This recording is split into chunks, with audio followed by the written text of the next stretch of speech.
Jennie Walker, and welcome to I'm Not Old, I'm Archival. Today, I have a very special guest. This is a woman who is an owner of a consignment shop chain. Not one, not two, but three consignment shops. Her name is Laurie Perren, and her main store is called Roundabout Couture, and it's in Greenwich, Connecticut. And I want to bring her on the show and talk all about consignment, talk about everything it takes to run not only one but three stores, as well as we'll talk about the pop-up that I did inside her store of my vintage Moschino. Welcome, Lori. Hi, Jenny. Hi, well, thanks for popping in. Sure. Thanks for having me. You're welcome. Now you are calling in from California, Yes, which is so great because I've been getting people from all over calling in now, so it's really exciting. It shows how technology can just keep us all connected, which I love. it's So, amazing. Lori, you own a Roundabout Couture, and what I did not realize is that years ago, when I lived in New York City, I would go to your store. Now, we've only met like a year ago, but like 15 or more years ago, maybe 20 years ago, when I lived in New York the first time, I've always been into consignment shopping. I've always been into reselling. So I Mhm. would go on this little trek to a certain section on Madison Avenue, and I would hit my three favorite um, consignment shops, and yours was always one of them. And I had no idea that And you still likewise, own. I had no idea you were you were there. I know it's so wild. I would, but years and years of following consignment, having owned my own shop at one point and just always been obsessed with it. It's not something new that I'm in this space, but I want to talk to you about how you got started in consignment and how you've grown your business and then evolved your business to have been in Manhattan and now you're focused in Connecticut. Can you get me started on that? Sure. Uh, when I graduated from college, I always wanted to be a professional businesswoman. First job I had, I was in a little cubicle. I counted the minutes until lunchtime where I could run to Loman's, which was exactly 8 minutes away from where I worked, spend my entire lunch hour shopping, and then rush back.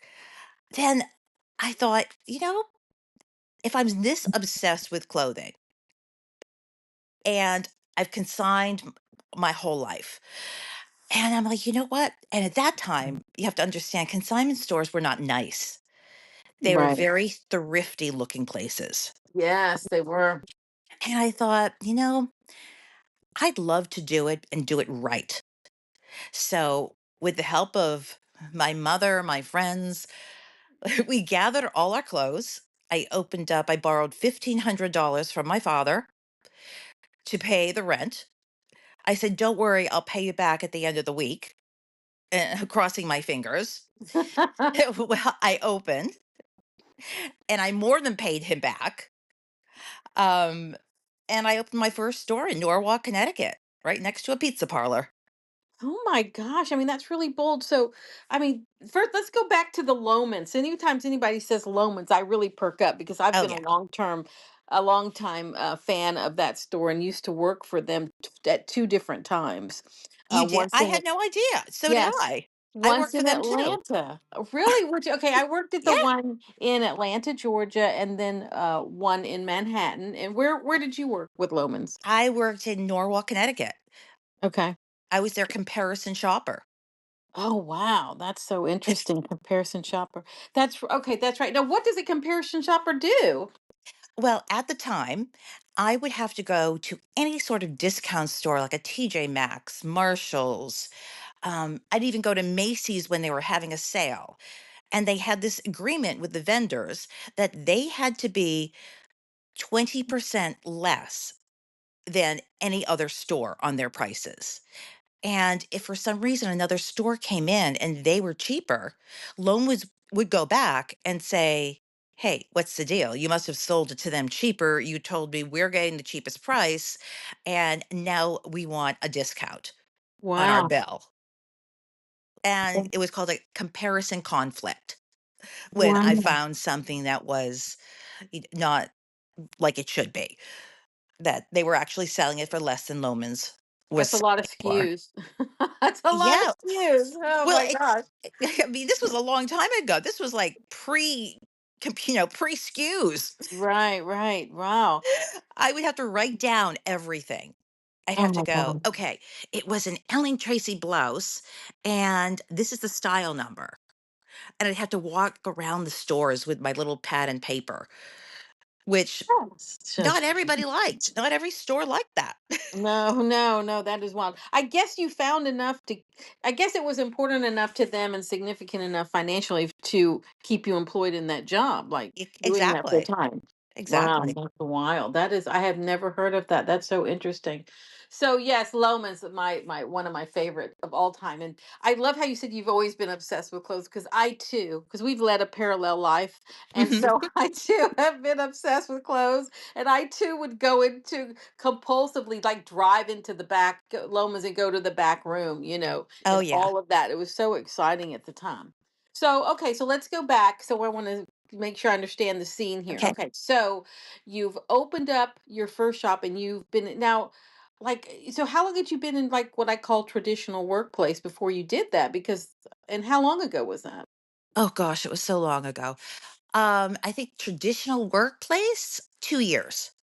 Wow. 2 Okay. years out of college. And at Well, that point, I had just gotten married, but both of us basically we were living in an apartment in Bridgeport, Connecticut, making really no money. So I figured, you know what does it hurt? I've got nothing to risk. It's not like I had a home and children.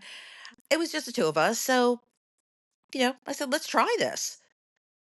well, And it was a success from day one. so tell me how then okay, so you're very young woman. I so admire this because I would have loved to have done the same thing at that age, but I was not as ballsy as you.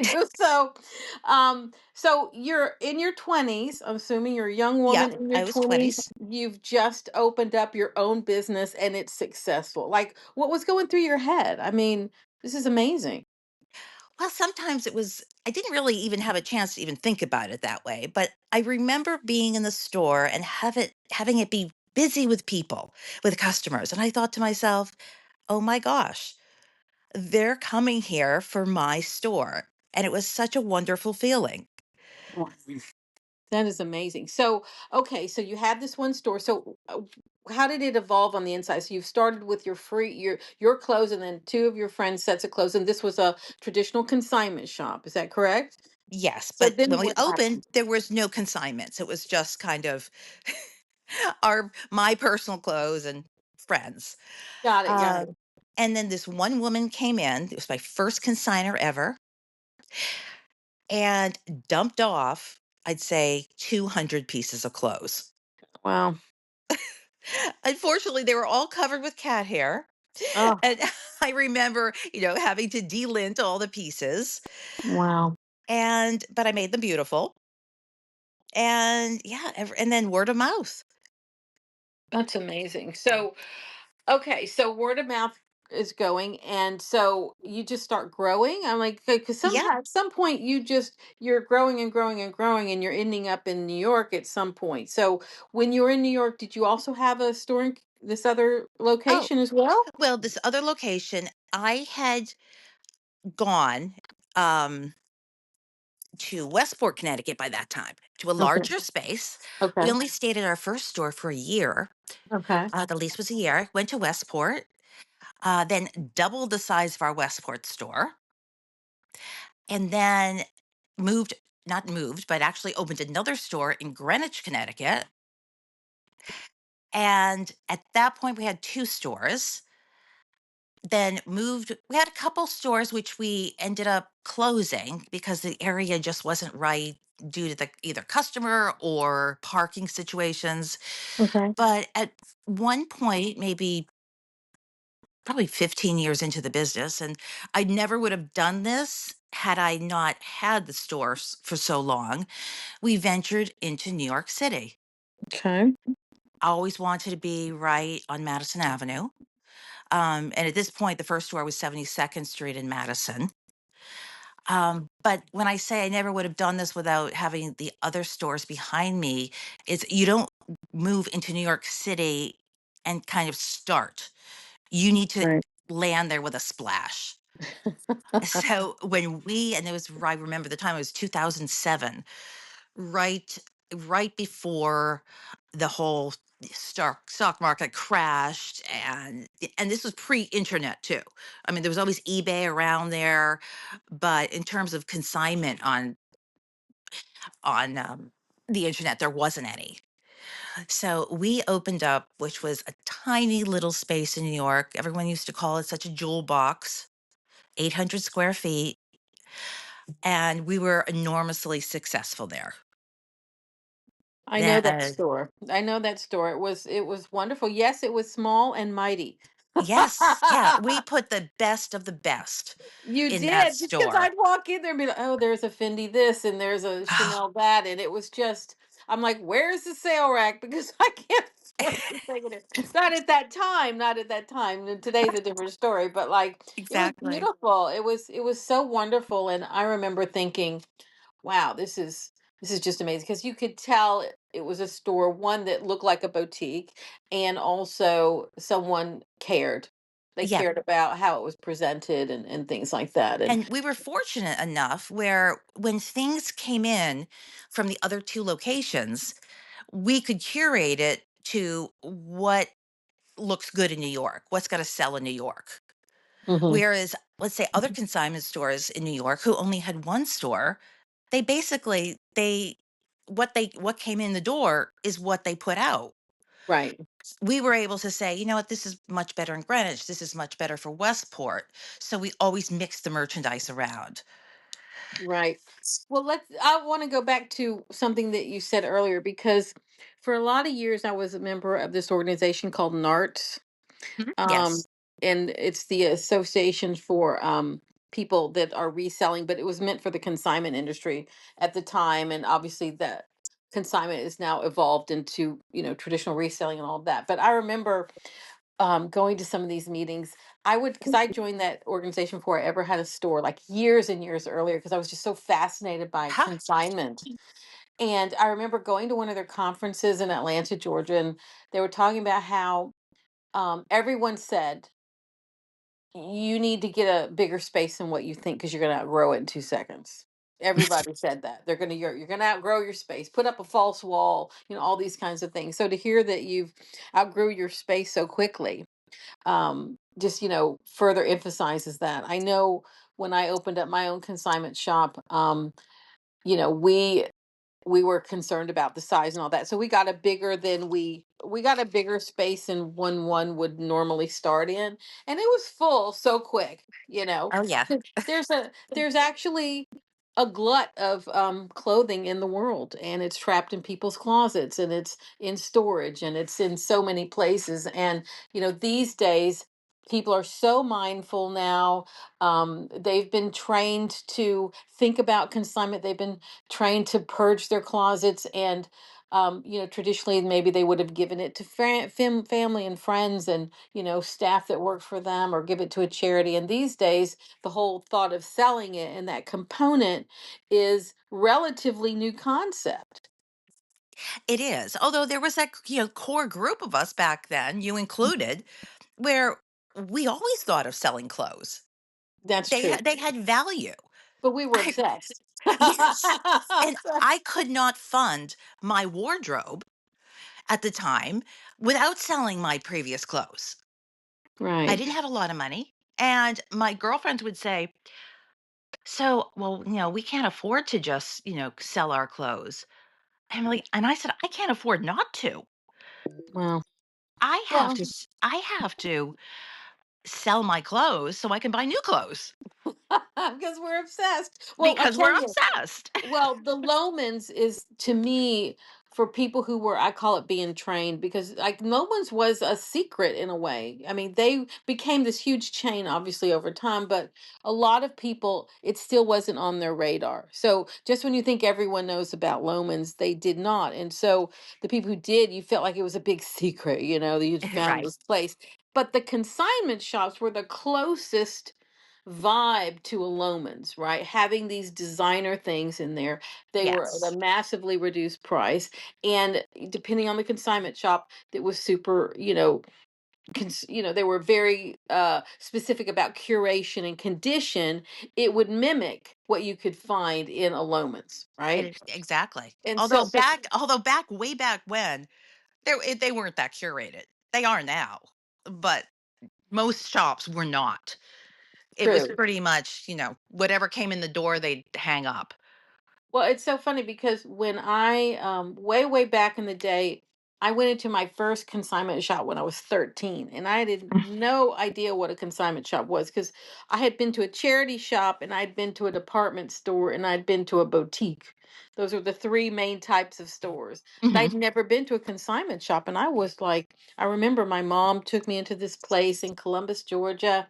We walked in. This is back in the day, like way people wrote checks for clothes, you know what I'm Right, of saying? course. And so, and I remember, and it was a woman who had retired from retail, and she had it like in a little house or like a basement. It was some sort of strange location.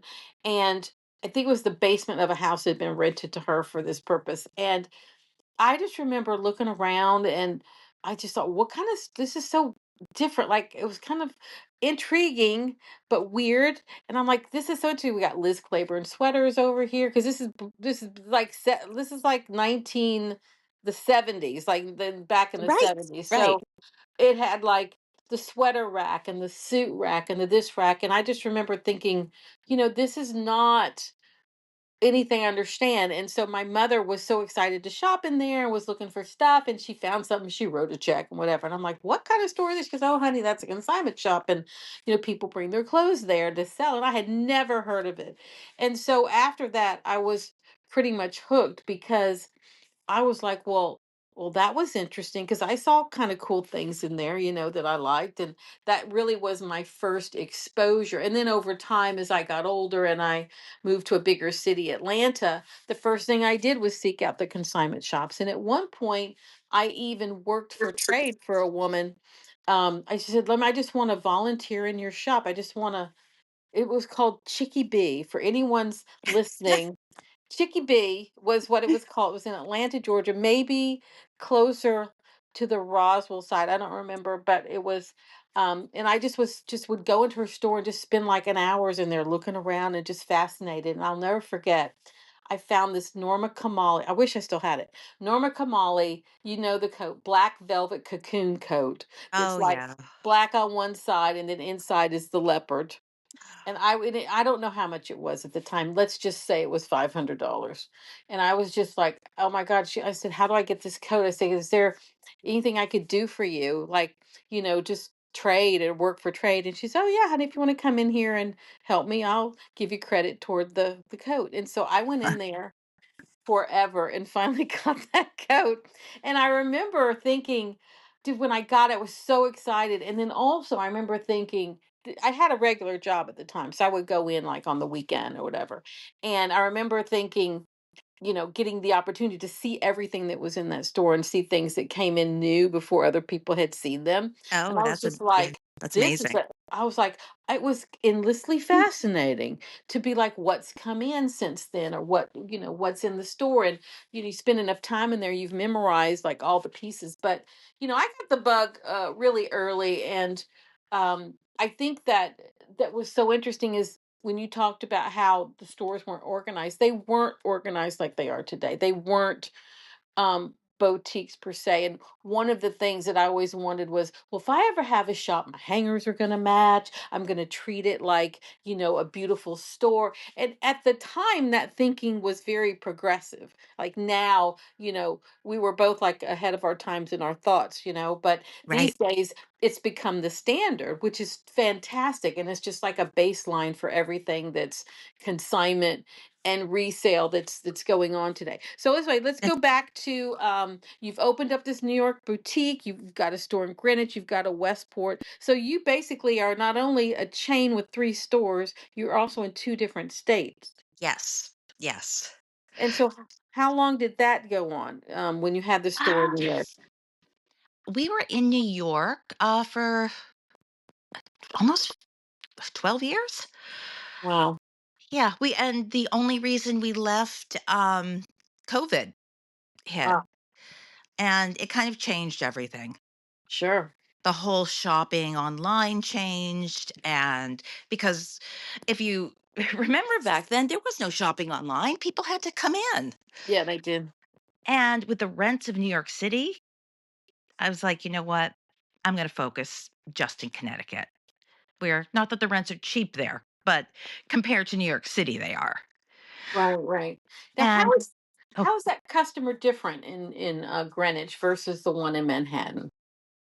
well, there's, I'd say they're similar in many ways.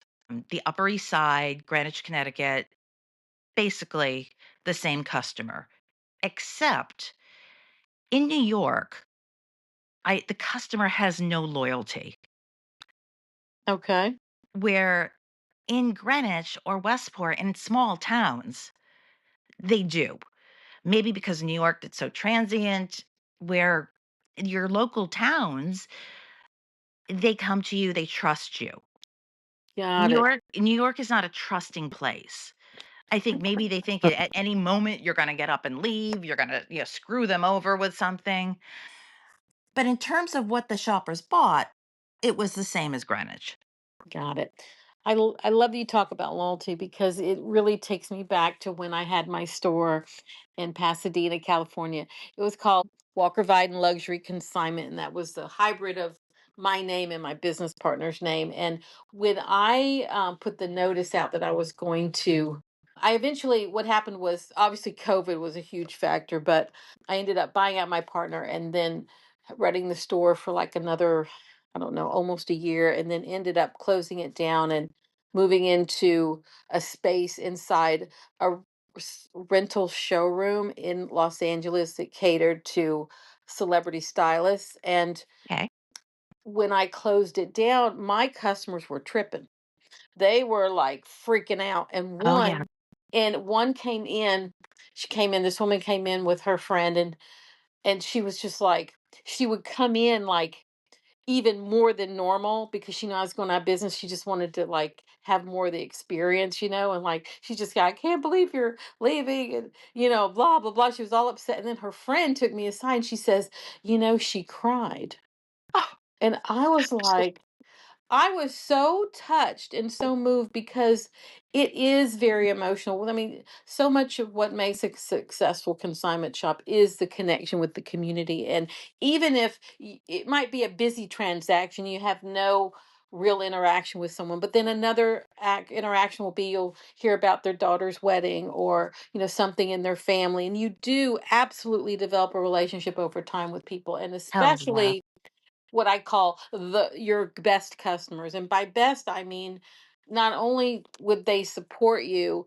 when they would have the financial means to make really large purchases or buy a lot. And fortunately, I had things I wanted, but when it was horrible, it's like that scene where in this, and just like that, where Carrie Bradshaw's buying pies from the pie lady, and she says, "You're two croissants a week at best." And this woman, bought things from me during COVID. It was true. I had literal two customers that kept me afloat, and they knew it.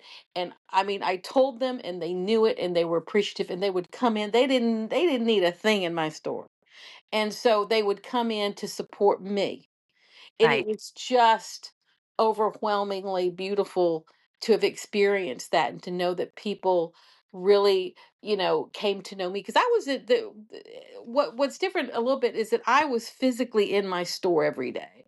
And Yeah. so every working day they would see me. There was rarely a moment when it was just my business partner without me, but they always came in and saw me, saw my face, tell me everything was going on, and really developing those relationships. And I think that's a good part of any business, but I think there's something very personal and intimate about a woman's wardrobe, about her clothing, about how we think about it and view it, and where it fits in our lives. And that's a powerful thing. It is. It is. I mean, I was like that too in the very beginning, too. I was in there every single day. And when I go back to my stores now, Usually I'm in the back room doing consignments, but when I'm on the floor, they come up to me and say, "Oh my God, I remember when you were in your first store in Norwalk, Connecticut." And I remember like they would come in with their little daughter, and they'll say to me now, and now she's married with a daughter of her own, and we bring her in here. Generations will come into the store, and it's touching. It is. It really is. Now, um, let's talk about how you have started to do in-store events in your stores because we did one together. Mhm. You invited me to do a Moschino pop-up in your store in Greenwich, which was so fun and so exciting, even though it was 0 degrees outside. But it was wonderful. But you've tried a few different things. And the reason I wanted to ask you about this specifically is that we have a lot of listeners that are focused on consignment, virtue, which is slightly different than say vintage reselling. Okay, that Mhm. own shops that are always looking of new ways to get customers in there. So, can you tell me about some of these in-store experiences that you've offered, and some that worked and some that didn't? Because the one that we did, which we'll talk about after if you speak, I thought it was fantastic. So can you tell me like your thought process to bringing in these, like, I guess they call them activations, this official word. Yeah. Well, because anything that brings excitement to the store I see. Okay. is great. Any event, anything that makes you stand out. It's almost like a trunk show. We did our first one, which I think about this now and I can't even believe it. In suburban Fairfield County, we cooked up with the Jean Paul Gaultier showroom. Oh my gosh. And this was just kind of randomly, writing letters to people. And they came. I remember the head of the showroom came and looked around and said, this very nice, polite Japanese man said, "Can you sell Jean Paul Gaultier?" And I said, "Of course we can." And I put any sort of avant garde thing we had on the mannequin. And I'm thinking to Wow. myself, we can't sell this. But you know what? I was like, let's give it a shot. And I think we sold two pieces, and they were really just to me. Oh my But gosh. it was the start. It brought excitement. And even if the people didn't buy it, they came in the store and they bought other things. Right. So Right. it's not always the success of the event Right. itself, unless, of course, you own the merchandise. Then it becomes a little more dicey. You do Right. want it Right. to sell. But it's bringing excitement, like the Moschino pop up we did. It was people were so excited and just thought it was so interesting. And the archival part of it that you brought was phenomenal. People are It still talking about it. They real loved it it. it was so fun. I have to tell you a story because this will be story time. So one of the most touching things that happened, and what I learned is that, I was coming in almost every day on the train. Then I'd Uber over, and then I would spend the day there. And then usually one of your staff would drive me back to the train, which was so grateful. And then I'd make it home. So it was quite an exhausting and Oh, yeah. fulfilling day. But this was the first week was before the Christmas holidays, and for those who celebrate Christmas and are looking for gifting, a lot of people in there. So I was in there, and I had come in a little later than normal, and I rushed in, and one of your staff said, "Oh, there's two people in the back, that are, really interested in the Moschino. It's a mother and a daughter." So I went back there, and it turns out it's a same woman who had seen me at a vintage show called Not a Normal Market and had looked at the things, and she had said, "My daughter's really into Moschino, but I don't really know her size and I don't really know, but let me take your card." And when she had um I guess seen it on your email list, I would be there. She was so excited to bring her daughter who had flown in from London for the holidays. So they're in there, and she's already got half of the department in her arms. And so I'm like, this is great. So it ends up, we end up talking, and we're talking about how she'd met me at the show, and I was so excited. And so her daughter's trying on these different things, and then in the end, was talking to her daughter a little bit and then talking to her some more. And she ended up buying probably 5 pieces of Moschino for her daughter. And then they were on the fence about 2 others. And one was this precious, precious cashmere sweater. And on it was like needles, little miniature, like Barbie doll size needles Oh, and I remember that. yarn, and it had a little book on how to sew a sweater. It had a little tiny sweater with a Moschino tag, cardigan that snapped up, sewn onto this thing. It was so precious, and the daughter really liked it, but she was afraid she'd damage it or ruin it or something. So anyway, so they buy the things, and when I find out they're buying all this stuff, I grab one of these books I normally sell. It's a little tiny. There's only about 4 books on Moschino, but I grabbed this one, and I said, "Let me just find. I just need to give this to her." I said because she's excited. I want to keep her excited and Yeah, and help she her learn appreciates about it. it.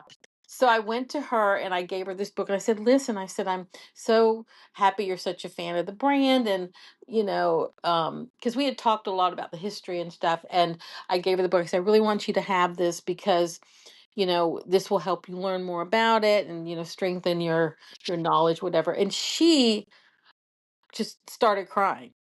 And she was so moved that I'd given her this book and so appreciative. And then I was like getting all choked up because I'm like, oh my gosh, I'm just giving you a book to help. But I wasn't thinking, 'cause you're thinking about it, but not fully, right? I don't know her reaction. And she was so moved by that. And then I guess she told her mother because her mother came up to me later, maybe 10 minutes later, and said, thank you for making this experience so special for my daughter. I Oh, said, you are so welcome. So the woman calls back that day and says, those 2 sweaters we're on the fence on, please hold them for us. I'll come get it in the morning and surprise her for Christmas. And they did. We put them on hold and she came back the next day. And, that to me was like that. Those are those magical moments yeah. where you're infusing your personal relationship because I met her at a different event. Like that's how serious she was. And you never know how serious someone is, and if you take it at face value, okay, she's not here, her daughter's not here, she doesn't want to risk it because everything's a final sale. I get it, and you don't know when you'll see them again, but she sought me out when she saw I was there, brought her daughter. It was a beautiful thing. And so now, I said, well, join my email list Hmm. when I'm back. So but that was just wonderful. And these days with that pop-up is that it is the archival part is important, and the fact that I have the ability to talk about the pieces. I have this deep knowledge that I keep broadening every day, and it was just a beautiful experience. And mothers and daughters, and I will tell you what was so interesting is that everyone who bought a piece of Moschino from that pop up in your boutique already knew about the brand. They Oh, yeah. had worn it. They were women of an age where they would have experienced the brand, like, say, when they were much younger. So you're talking about women. The brand started in 1983. Its heyday was in the 90s. So, you're talking about people who are in their 50s or higher. And so they've already lived through the brand. They've experienced the brand. They loved it. They collected. They always held on to it. So I heard all these stories, And right? they watch The Nanny. Yes, true. And so they were really rejoicing and kind of celebrating, and it was like being in a museum because it is. It literally is that you really feel like you're in a museum. But it was uh it was wonderful, and whether they bought anything or not, they really got something out of seeing it. And yes, there are all these other things in the store, and I literally watched someone experience the boutique, find some things with me, and then I saw them buy other things from the store that weren't mine, as they checked out. So it definitely gives them, it does bring them in. It gives them something exciting. And then, yes, while you're there, you're definitely going to look around because I looked around every day when I was Yeah. there. I bought things from your store also. So, Yeah. yeah, I think it really works. Yeah, it makes us special. It makes us special because most consignment stores don't do that. They strictly are consignment, and whatever walks through the door is what they have. And I like to plan. I don't like to put anything up in the air. I always need to know where my next season's coming from. And so, yeah, we're planning events, and whether it's a sample sale or another pop up with the Jennie Walker archives. Well, count It's me in. yeah, it's something that, I'd like to plan. And just for on a business point of view, you need spurts of excitement. I Yes, mean, every day is exciting in a consignment store when you think of, you never know what's coming in the door. But if you can plan on certain things, right. it makes me feel better from a financial point of view. Absolutely, got to keep the cash flowing. Well, I know that a lot of consignment stores have pivoted into doing the live selling on Mhm. Facebook, live selling on Instagram, and things like that. And I hear a lot more about that than I do in store events. And I think in store is where it's at because it's very different when you can see it, touch it, feel it, and make a decision Yeah. versus something that is being shown to you from afar, so to speak. Also, too, though, depending on where the store is, and we're lucky to be in a nice central location, very busy, busy towns.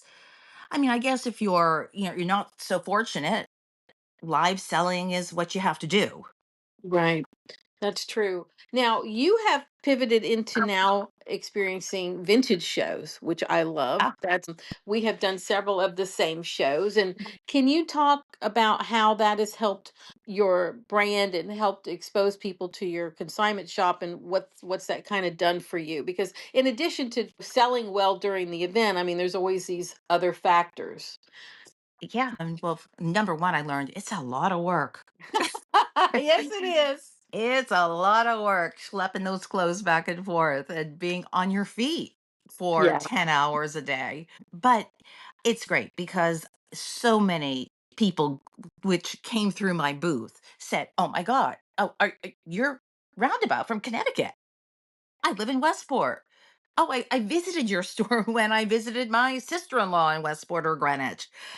And that was so nice to hear. But again, it reinforces the brand. Yeah. Yeah. And yes, we sold things, different things that we would have sold in the store because Okay. we do mostly current designer, but I love vintage also. But I Right. love wearable vintage, beautiful, pristine, wearable vintage, which was a whole different market. And they ate it up there.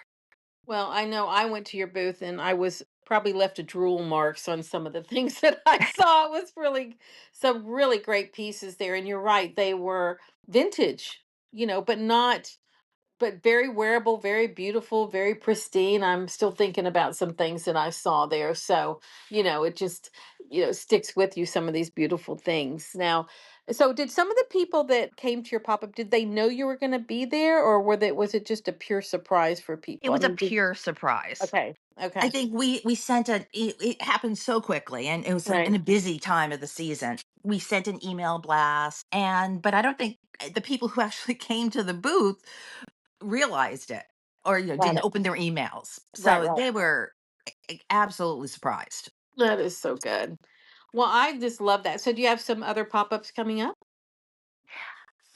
We have some sample sales coming up and we're just kind of finalizing everything. We've got the Jennie Walker archive for spring summer, which we're finalizing. Yes, And there are some shows coming up. We're doing the Not So Normal show in Brooklyn. I think you'll be there too. I will. And yeah, ah, that's just this week, Wow, which is that's kind amazing. of an awesome thing, which trying to get It's ready, and it's awesome. going to be not the greatest weekend in terms of weather. So that'll be interesting to maneuver around, but we'll do it.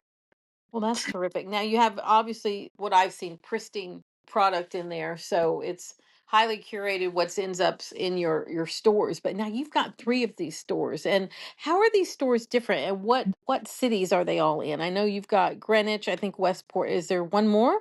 There's Stanford. Stanford. Okay. So Yeah. I'm assuming Stanford has a different clientele than these other 2, for example, Or being a and college Westport town. is different than Greenwich. I kind of market it as Greenwich is Bergdorf Goodman. Okay. We go from we'll have some Vince pieces, some theory pieces, as does Bergdorf's, and we'll go up to Chanel, Hermes, Dior. Westport, I market as Barney's when Barney's was still here. Um, a little more eclectic. We do still have the Chanel and the Dior, but a lot less kind of ladies who do lunch outfits. Okay. More wearable, more suburban. Um, then we'll go to Stanford, which is more like Anthropologie. It's younger, it's a different vibe. We'll do like Anthropologie sort of brands. Anna Sui will do Anthropologie brands themselves. Kind of, it's a slightly lower price level. Again, we do have Chanel and some major labels there, but kind of a more of a volume store. Got it. So it all works. And then when things come in the door in either Westport or Greenwich, we're lucky enough to say, okay, will be better in Greenwich. This is better in Westport. This is better in Stamford. So not everything that comes into the store in each store remain in that store. Got it. That makes sense.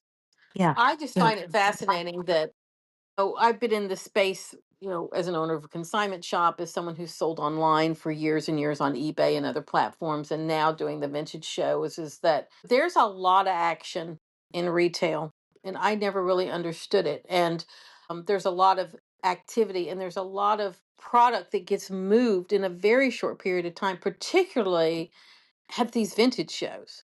And if you think about how much product is moving, when you think about how much a particular vendor might make times it times 100, and like take an average, you're probably looking at hundreds and hundreds of thousands of dollars that's being moved in a 2.5 day period among everyone that's in there.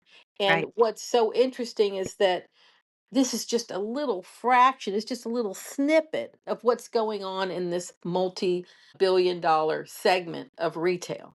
We just experiencing just a little bit. And you got these big companies like The Real and ThreadUp, and both selling, and then you've got, Poshmark, which is more of a platform. But like when you study all that's happening in this space, it is just profound. And I don't, we've got the SAC situation where they're, struggling with their bankruptcy, and traditional retail is having such a time right now. It really points to people want quality. They don't want to overpay for it, and they also want an experience. Because I can tell you, the last time I've cruised through a Saks Fifth Avenue, whether it was in a Neiman's, whether it was in near Rodeo Drive in California or here in New York, it's a snooze fest. There's Yeah. nothing There's- happening in the stores. There's nothing exciting, and so these salespeople are being trained to, sell off of their cell phones. They're texting photos of what comes in. So is happening behind the scenes. And so the actual experience in the store is sterile. Yeah. Yeah. It's dull.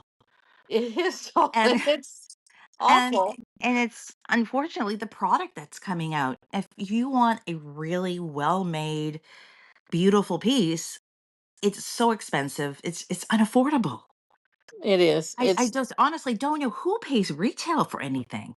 I don't think they do. I think it's all a myth. I think there's one sultan somewhere who's, buying for his wives or something. I don't know. I just don't know who's buying for this stuff. But I think, ultimately suggested retail isn't real anyway.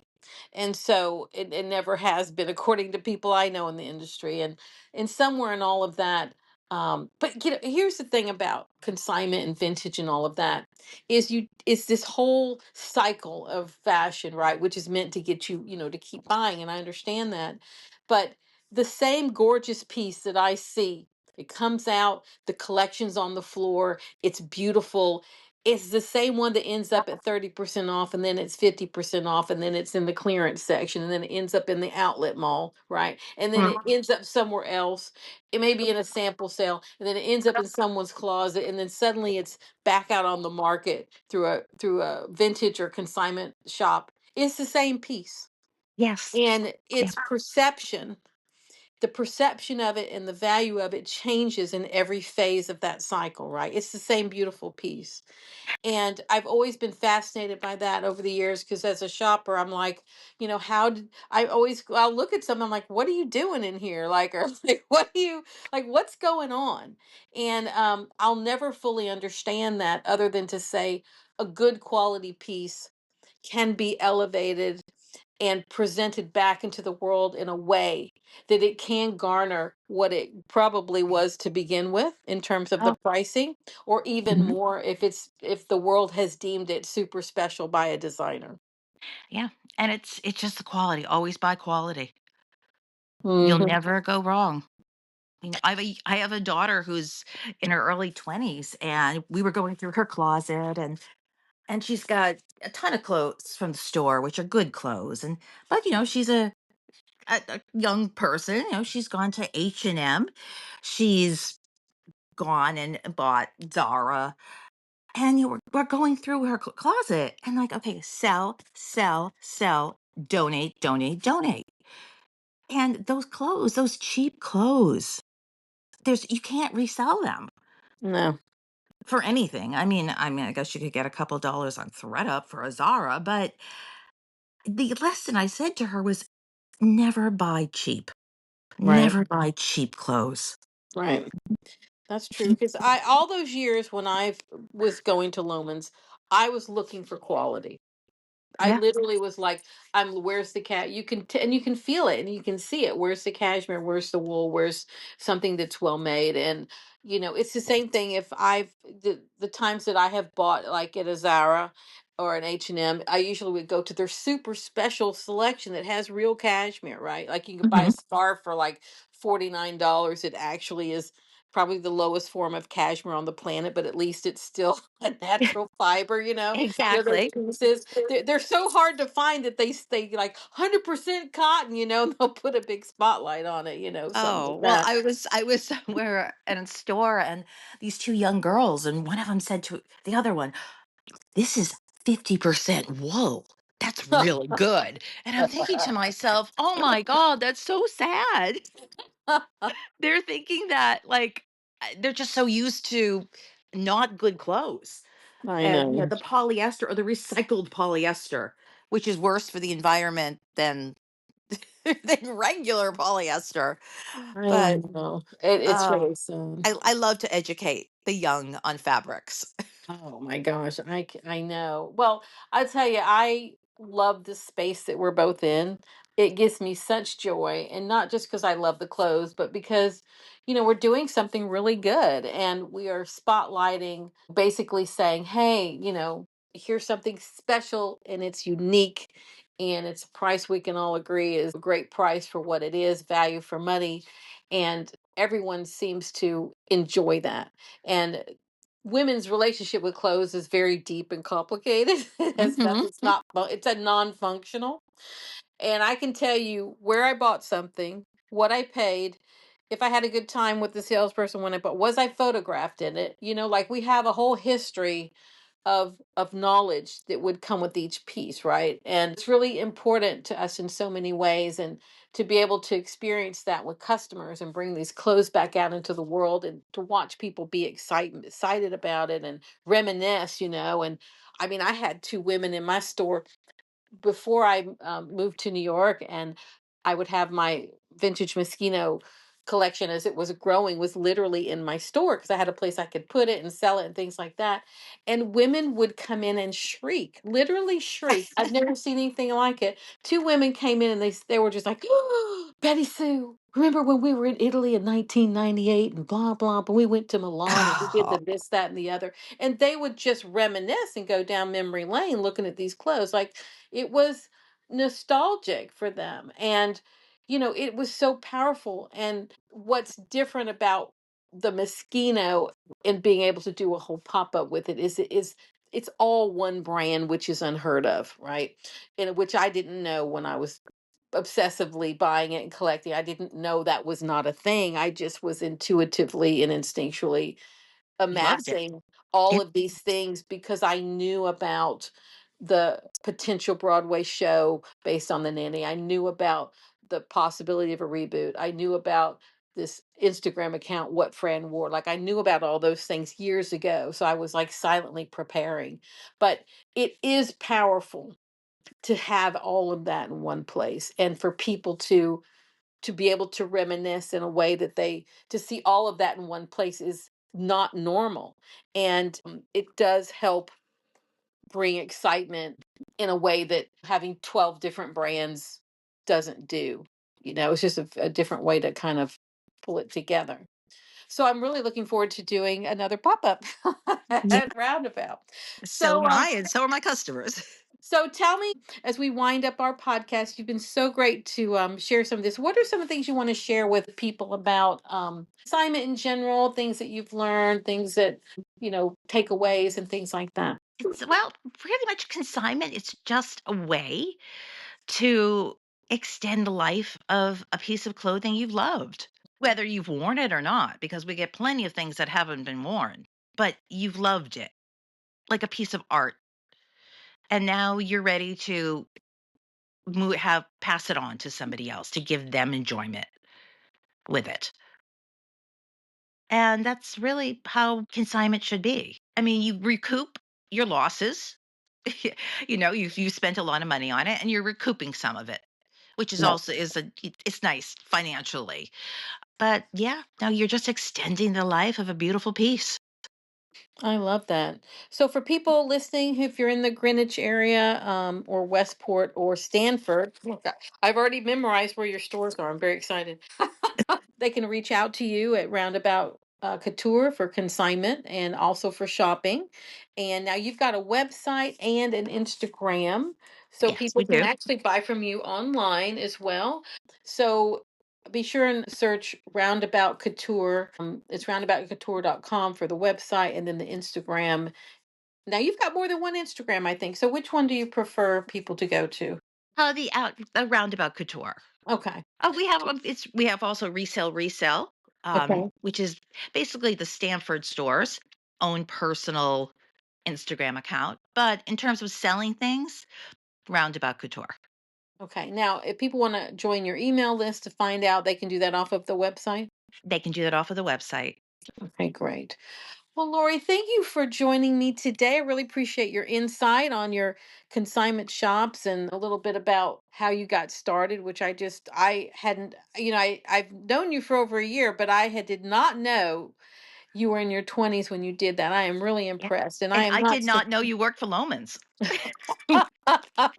I've lived a while. I've done a lot of things, But including work for to find Lowe's. somebody who's actually also worked for Loman's is amazing. Yes, always part-time, always part-time. And I love the whole concept of Loman's. So there's no surprise I love what I do now. But yes, Yeah. used to work for Loman's. Well, thank you so much, Lori. And for all you listening, definitely check out Roundabout Resale Couture and for shopping for wonderful vintage there. Definitely come to the Not a Normal Market, which is coming up in Brooklyn, New York. You can Google that as well, or go to either of our Instagrams to have links, ticket links to buy tickets for that show that's coming up February 20th, 21st, and 22nd. I think, is that the right day? 21st, 22nd? Yes. Yep. This Okay. Friday through Sunday. Better get ready. So, thank you everyone for listening. And if you haven't subscribed, please do. And I look forward to having you join me on a future podcast episode. Bye now.